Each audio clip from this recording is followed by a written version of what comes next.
Čau visiem, un jā, es tagad parādīšu, kā taisīt visādas frizūras.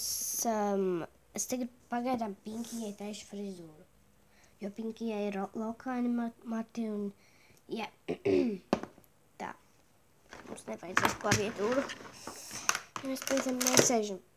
Es esmu pie datoru, bet tā.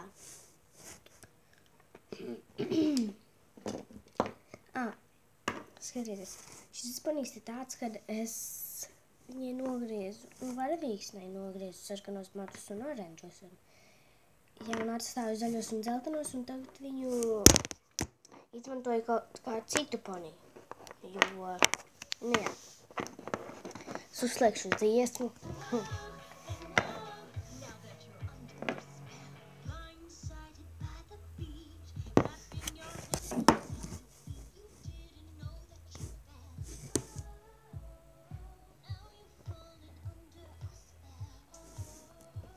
Bombonga končiņa tā ir.